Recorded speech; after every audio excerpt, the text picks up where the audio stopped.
ആവശ്യപ്പെട്ടിരുന്നു. കാസർഗോഡ് മലപ്പുറത്തുള്ള നേതാക്കളുടെ പേര് നോക്കിയാൽ മുഖ്യമന്ത്രി തള്ളി പറഞ്ഞിട്ട് പോലുമില്ല. എൻ്റെ നമ്മളൊക്കെ ഇവിടെ നിങ്ങളൊക്കെ ഇവിടെ എത്രയോ കാലമായി ആവശ്യപ്പെട്ടു. ഇത്ര വൈകൃതമുള്ള ഒരു പ്രസ്താവന നമ്മുടെ സാമൂഹ്യ അന്തരീക്ഷത്തെ തകർക്കുന്ന ഇത്ര വൈകൃതമുള്ള ഒരു പ്രസ്താവന ഞാൻ എൻ്റെ പൊതുജീവിതത്തിൽ കേട്ടിട്ടില്ല. മതതീവ്രവാദികളായിട്ടുള്ള ആളുകൾ പോലും ഇങ്ങനെ പറഞ്ഞതായി കേട്ടിട്ടില്ല.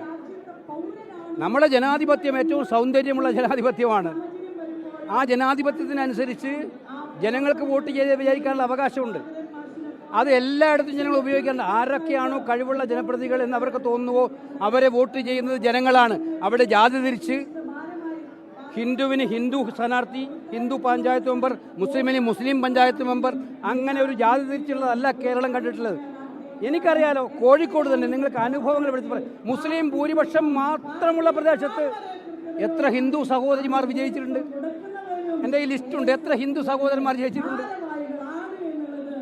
അതുപോലെ ഹിന്ദു ഭൂരിപക്ഷം മാത്രമുള്ളിടത്ത് മുസ്ലിം സഹോദരന്മാർ ജയിച്ചിട്ടുണ്ടല്ലോ. ഇത് കേരളത്തിൻ്റെ ഒരു ഫാബ്രിക് അല്ലേ?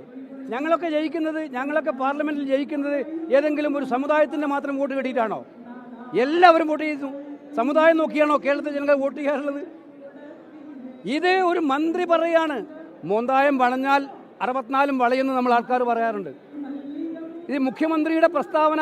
ഇങ്ങനെ വർഗീയ വിഷം വയ്ക്കുന്ന പ്രസ്താവനകൾ ഇങ്ങനെ ഓരോന്നോരോ എന്ത് വില കൊടുത്തും 10 വോട്ട് കിട്ടണം. അതിന് മതങ്ങളെ തമ്മിലിടിപ്പിച്ചാലും ജാതികളെ തമ്മിലിടിപ്പിച്ചാലും ഏറ്റവും വിഷം വമിപ്പിക്കുന്ന പ്രസ്താവനകൾ നടത്തിയാലും പറ്റുമെന്ന് തോന്നിയാൽ അത് പറ്റുമെന്നുള്ള രീതിയിലാണ് മുഖ്യമന്ത്രിയുടെ പ്രതികരണം. അതിന് ചൂട്ടുപിടിക്കുന്നതാണ് ഈ മന്ത്രിയുടെയും പ്രതികരണം. ഭരണഘടനാ സ്ഥാനത്ത് സത്യപ്രതിജ്ഞ ചെയ്ത് അധികാരമെടുത്ത മന്ത്രിക്ക് ഒരു നിമിഷം പോലും തുടരാൻ അധികാരമില്ല.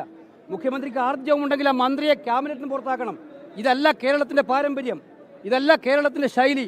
ഇത് പറഞ്ഞിട്ട് ഈ നമ്മുടെ മഹത്തരമായ നമ്മുടെ കേരളത്തിൻ്റെ ശൈലിയെ ഇല്ലാതാക്കുന്ന ഈ പ്രസ്താവന, ആ പ്രസ്താവന നടത്തിയ മന്ത്രിക്ക് 1 മിനിറ്റ് ക്യാബിനറ്റിലിരിക്കാൻ അർഹതയില്ല എന്ന് പറഞ്ഞ് മാറ്റാൻ ആർജവം കാണിക്കണം പിണറായി വിജയൻ. അത് കാണിക്കാൻ പിണറായി വിജയൻ കഴിയില്ല. കാരണം പിണറായി വിജയന് പഠിക്കുകയാണ് സജി ചെറിയാൻ ചെയ്തിരിക്കുന്നത് കാര്യത്തിൽ.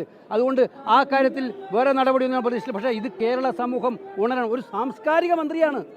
നിങ്ങൾ ആലോചിച്ചോളണം, കേരളത്തിന് സാംസ്കാരിക രംഗത്ത് നേതൃത്വം കൊടുക്കുന്ന ഒരു മന്ത്രിയാണ് ഇത്ര തരംതാണ ഹീനമായ ഒരു പ്രസ്താവനയുമായിട്ട് രംഗത്ത് വന്നിരിക്കുന്നത്. നിങ്ങൾ മനസ്സിലാക്കുക.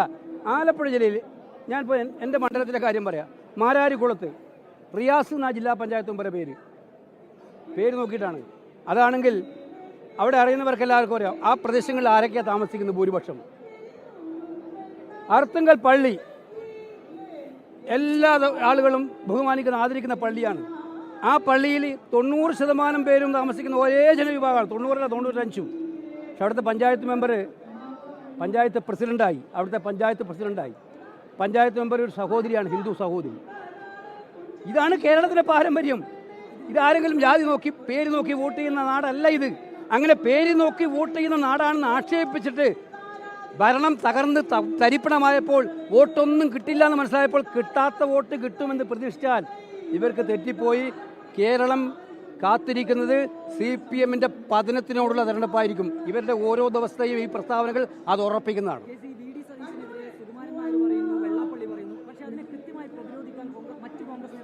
ഇതിനകത്തൊക്കെ കൃത്യമായിട്ട് കോൺഗ്രസിൻ്റെ അഭിപ്രായം ഇവിടെ വന്നിട്ടുണ്ട്.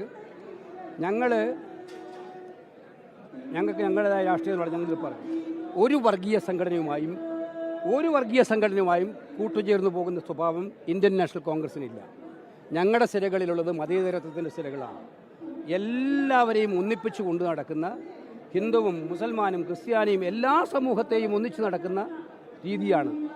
അതുകൊണ്ട് തന്നെ ഞങ്ങൾ എല്ലാ സമുദായങ്ങളോടും ഞങ്ങൾ അടുപ്പം കാണിക്കുന്ന പാർട്ടിയാണ്. എല്ലാവരെയും ക്യാരി ചെയ്യാൻ ശ്രമിക്കുന്ന പാർട്ടിയാണ്. അവരുടെ പ്രയാസങ്ങൾ ഞങ്ങളുടെ പാർട്ടിക്ക് നിലപാടുണ്ട്. അത് ഞാൻ നേരത്തെ പറഞ്ഞു, വർഗീയതയ്ക്കെതിരായിട്ടുള്ള സന്ധിയില്ലാത്ത നിലപാടാണ്. അതുകൊണ്ട് സമുദായങ്ങളുമായിട്ട് ഇപ്പം SNDP ആയാലും NSS ആയാലും ധീവരസഭയായാലും പുലേർ മഹാസഭയായാലും നമ്മുടെ ഈ മോസ്റ്റ് ബാക്ക്വേർഡ് ക്ലാസ്സിൽ പെട്ട ഒരുപാട് ജാതി സംഘടനകളുണ്ട്. എല്ലാവരോടും ഞങ്ങൾ ആശയവിനിമയം നടത്താറുണ്ട്. അവരുടെ പ്രയാസങ്ങൾ മനസ്സിലാക്കാറുണ്ട്, അവരുടെ ബുദ്ധിമുട്ടുകൾ നോക്കാറുണ്ട്. ഇവരെ എല്ലാവരുടെയും വികാരങ്ങൾ കൂടി ഉൾക്കൊണ്ടുകൊണ്ടാണ് ഞങ്ങൾ മുന്നോട്ട് പോകാറുള്ളത്. പക്ഷേ ഞങ്ങൾക്ക് ഞങ്ങളുടെ നിലപാടുണ്ട്. ഇക്കാര്യത്തിൽ പാർട്ടിക്ക് നിലപാടുണ്ട്. രാഹുൽ ഗാന്ധിയുടെ നിലപാട് നിങ്ങൾക്ക് എല്ലാവർക്കും അറിയാം. ഇന്ന് ഇന്ത്യ രാജ്യത്തെ ഫാസിസ്റ്റ് ശക്തികൾക്കെതിരായിട്ടുള്ള നെഞ്ചോടിഞ്ച് പോരാടുന്ന നേതാവാണ് രാഹുൽ ഗാന്ധി. ആ നയം തന്നെയാണ് കോൺഗ്രസിനുള്ളത്. ഒരു കാര്യം മനസ്സിലാക്കണം, സമുദായങ്ങൾ തമ്മിൽ സ്പർദ്ധ വളർത്തുക, നേരത്തെ സജി ചെറിയാൻ്റെ രീതിയിലുള്ള സ്പർദ്ധ വളർത്തുക, ഏറ്റവും അവരെ തമ്മിൽ അകറ്റി നിർത്തുക, ഇതല്ല. ഞങ്ങളെ സംബന്ധിച്ചിടത്തോളം മുഹബത്തിൻ്റെ ബസാറിൽ നഫ്രത്തിൻ്റെ ബസാറിൽ മുഹബത്തിൻ്റെ ദുഃഖാൻ തുറക്കുക എന്നുള്ളതാണ് ഞങ്ങളുടെ പാർട്ടിയുടെ ലൈൻ. അതായത് വിദ്വേഷത്തിൻ്റെ കമ്പോളത്തിൽ സ്നേഹത്തിൻ്റെ കടകൾ തുറക്കുക, അല്ലാതെ വിദ്വേഷത്തിൻ്റെ കടകൾ വ്യാപിപ്പിക്കാനുള്ള ഒരു ശ്രമം ആര് നടത്തിയാലും അതിൽ കോൺഗ്രസ് ഉണ്ടാവില്ല. അതാണ് ഞങ്ങളുടെ നിലപാട്. പാർട്ടി നിലപാട് അതാണ്. പാർട്ടി നേതാക്കന്മാരുടെ എല്ലാവരുടെയും നിലപാട് അതാണ്.